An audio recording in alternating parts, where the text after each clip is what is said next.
Hello and welcome to Spirit Coaching Astrology. There we go. I am your Western Tropical Astrologer, Priscilla, and today's reading is for Leo for the month of January 2022, Leo rising, sun and or moon. I do use the whole house system for the rising sign, and if this does not resonate, please leave what doesn't, and check out your other placements for your sun and your moon on this channel.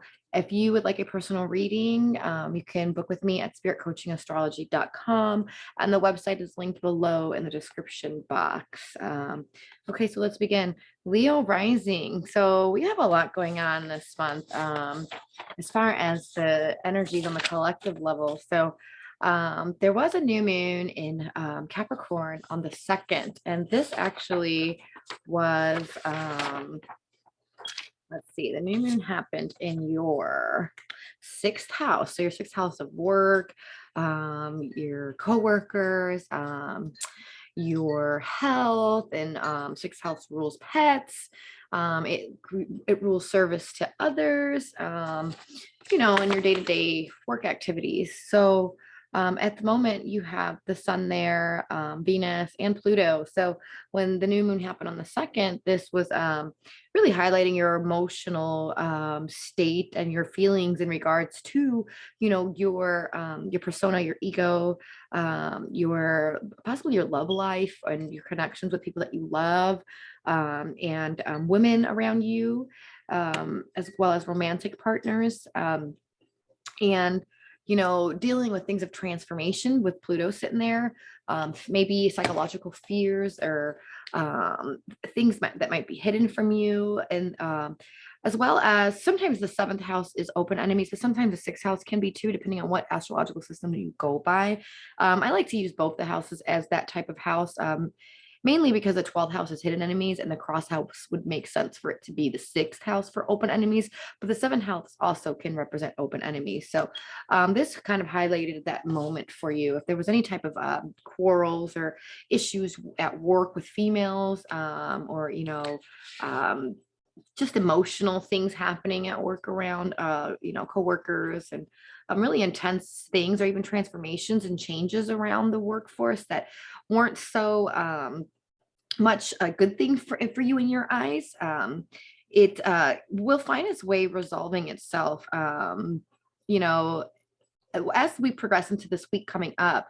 We had Mercury go retrograde yesterday, and for you that went retrograde in your 7th house of partnerships and contracts, in the sign of Aquarius at 10 degrees.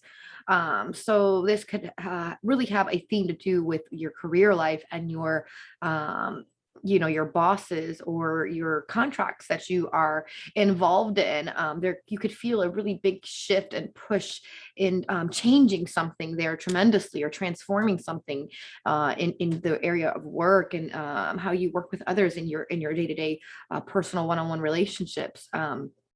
And so the moon is going to be full on Monday on the 16th in Cancer in your 12th house. So this can definitely affect, your phobias, your fears. Also, it's the house of isolation. So there might be a lot of feeling emotionally isolated, or, just trying to psychologically work through some of those areas, or even things that are hidden from you that will be very much highlighted for you in this. Excuse me, I don't know, I pressed the button there. It'll be highlighted for you in this area of your subconscious. For you, also, the 12th house is where you feel because you have a Cancer there. It's where and how you feel safe, and this area of your life can be hidden from you. And with Pluto in your 6th house, the ruler of Pluto, Pluto rules over Scorpio, and that house for you is your 4th house. So there can be also some fears and some phobias in the way that you are comfortable in your home front right now, or how comfortable you feel in your home. And with things being shook up in your area of work and career, you might have some hidden fears, or some things that you might not even see that is causing some disruptions in your home, because you feel a little bit unbalanced in this area right now. I do believe the south node as well, because on the 18th, which is a big day for everybody astrologically, the nodes will be shifting into a Taurus and Scorpio. So you will have the south node in Scorpio, and south node is things that we are comfortable with, things that we are familiar with, things from your past life, if you believe in those kind of things, and this, or even your early life. And this can highlight a very specific area for you, Leo rising, in your fourth house, where a lot of dynamics in your career and your home comforts are going to shift.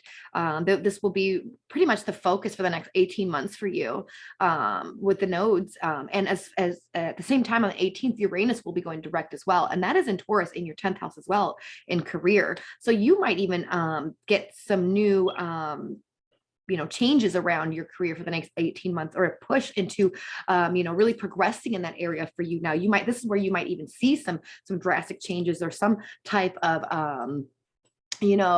transformations within your work and career life that ultimately affect your home front for the next 18 months. And I mean, this could be a really positive time too, because South Node also could represent things that you naturally inherit.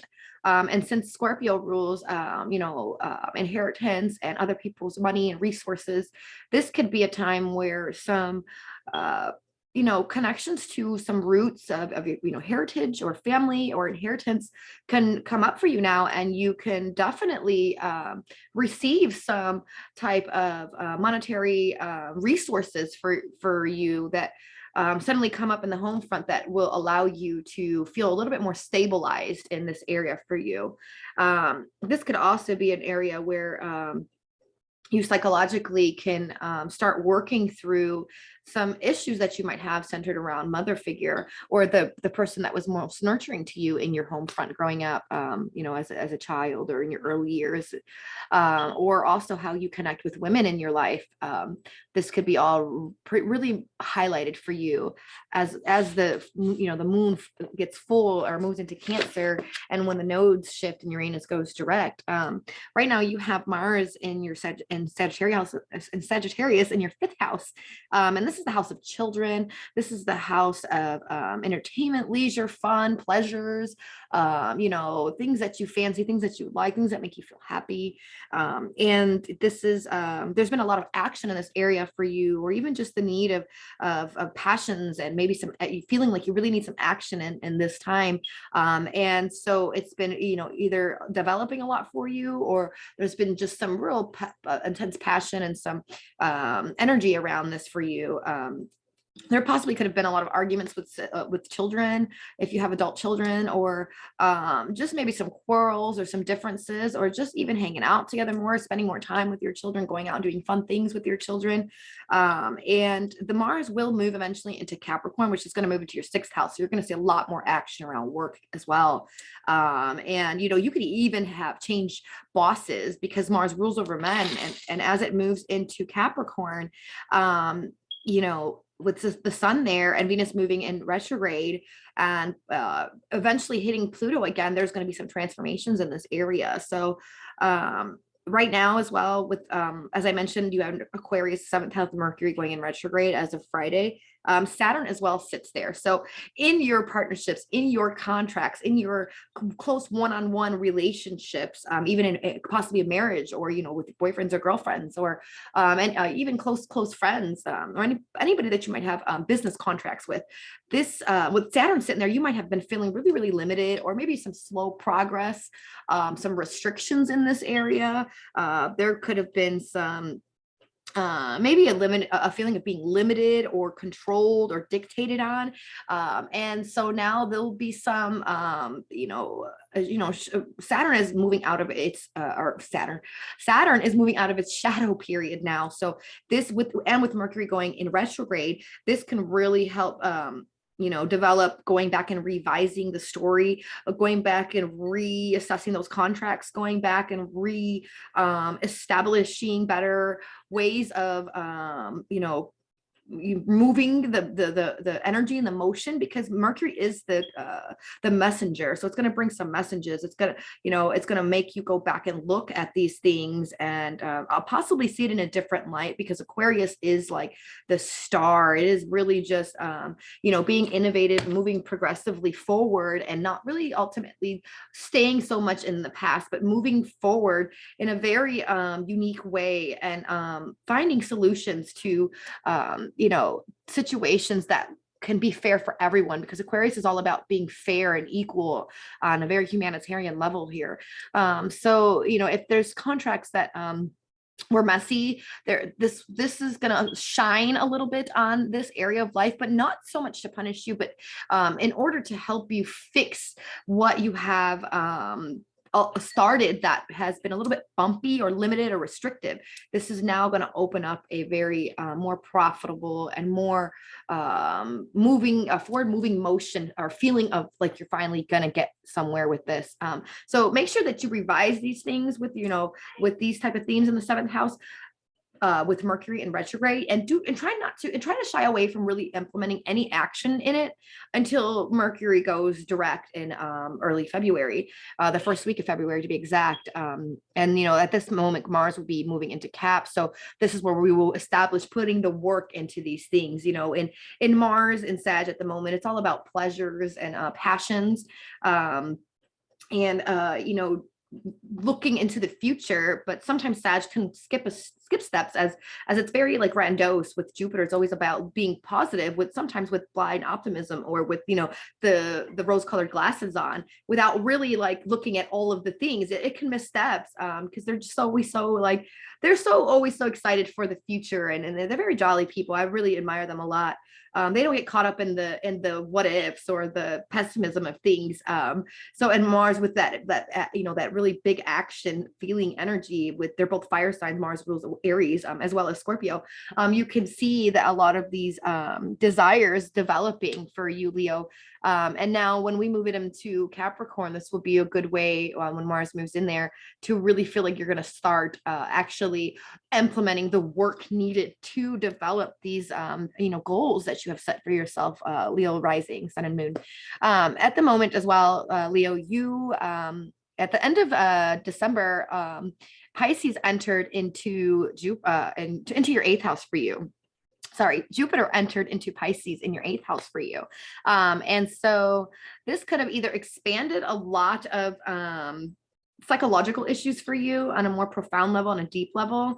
You could be really feeling like just kind of digging deep into some things that could ultimately bring out a lot of emotional displays, things that you might have realized that they're no longer serving you, and you have to let them go. The eighth house is all about releasing and transforming things that hold you back, because it's a really, the eighth house is ruled by Scorpio, so it's a fixed energy, but it does like to dig deep psychologically. So with Pisces here, Pisces is about compassion. It's about empathy. It's about really having a spiritual connection to your psychological, and really trusting your intuition and your emotional need for things on a more profound level, on a more deep level, on a more connective level, because Scorpio does rule the energy of merging, and this is what the eighth house is all about. So this could have also highlighted again your sector of resources, because Jupiter is in the eighth house, and your fourth house is in Scorpio. So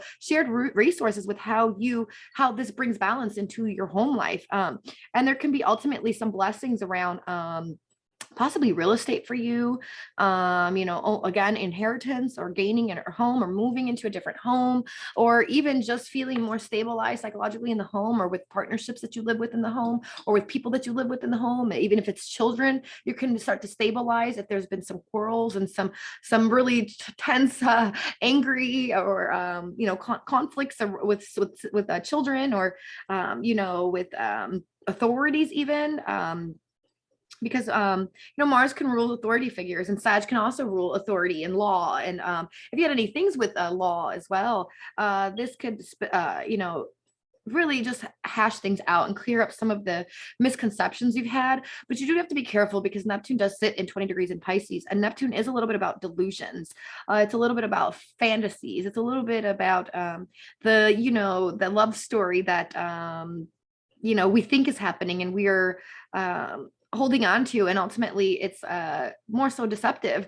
So we have to be careful here, Leo rising, that your approach to how you look at love, deep connection, psychology, your resources, shared resources, how you go about your day-to-day undoing of things, because Pisces is about undoing, and Scorpio is also about releasing these hidden phobias and letting go of things that no longer serve us. So there's some things highlighted here with how you show up at home with the people that you love and that are close to you, and how you can fundamentally work on connecting with your children better, or the one-on-one relationships with the people in your home, and in your career, and in your close partnerships. Okay.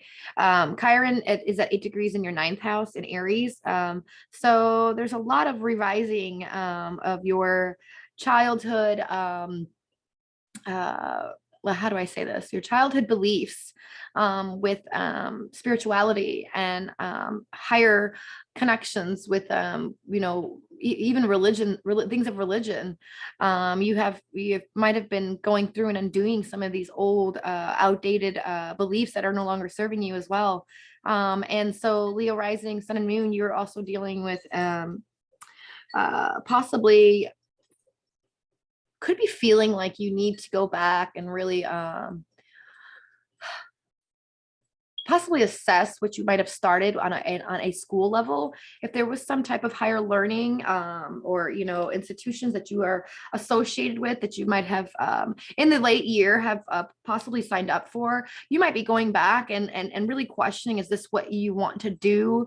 Especially with this Mercury going in retrograde, especially if it's like an online course, because Aquarius rules over technology, and this is in your 7th house of contracts, and Mercury is information. So you could be trying to go back and really look at it and on a bigger scale, because 9th house is the bigger picture, and you might be like having some